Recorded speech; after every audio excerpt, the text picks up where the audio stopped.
फिर कौन है वो संत जिसने पीएम मोदी को खून से लिख डाली चिट्ठी। नमस्कार, मैं हूं राधा राणा और आप देख रहे हैं आर्यभट्ट टाइम्स। महाकुंभ में एक और विवादास्पद घटना सामने आई है जिसने सबको चौंका दिया है। सवाल यह है कि आखिर ऐसा क्या हुआ महाकुंभ में जो एक संत ने प्रधानमंत्री नरेंद्र मोदी को खून से लिखी एक चिट्ठी भेज दी। क्या इसके पीछे कोई खास उद्देश्य था?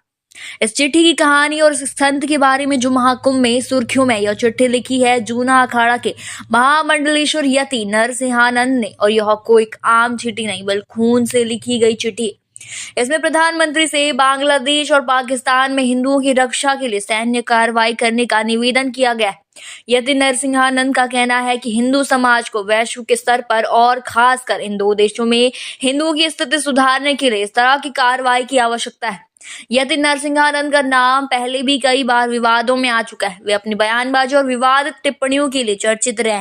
महाकुंभ में उन्होंने हिंदू राष्ट्र की मांग की थी और मुस्लिमों के खिलाफ कई टिप्पणी की थी।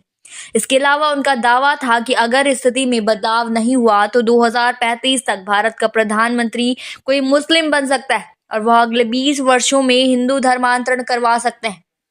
इसके साथ ही उन्होंने हिंदुओं से 4-5 बच्चे पैदा करने की अपील की थी। यदि नरसिंहानंद का यह खून से लिखी चिट्ठी भेजना एक बड़ा कदम है और वे इसे अन्य संतों से समर्थन प्राप्त करने के लिए भी इस पर हस्ताक्षर करवा रहे हैं। उनका उद्देश्य इस चिट्ठी को प्रधानमंत्री मोदी तक बड़े समर्थन के साथ पहुंचाना है।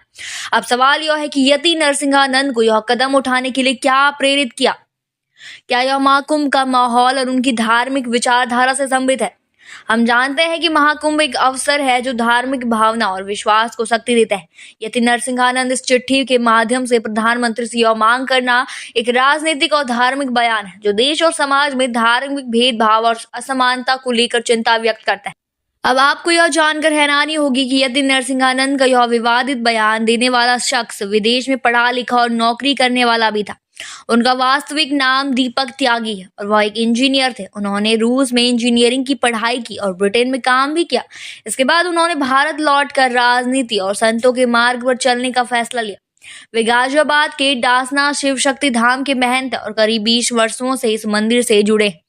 यति नरसिंहानंद का यह कदम निश्चित रूप से एक बड़ा मुद्दा बन चुका है। इस कदम के पीछे उनका उद्देश्य क्या है यह तो समय ही बताएगा, लेकिन उनके विवादित बयानों और विचारों ने एक बार फिर देश में धार्मिक और राजनीतिक विमर्श को तूल दे दिया। फिलहाल के लिए इतना ही। बने रहिए आर्यभट्ट टाइम्स के साथ और साथ ही हमारे चैनल को सब्सक्राइब करना न भूलें और फेसबुक वेबसाइट पर फॉलो जरूर करें।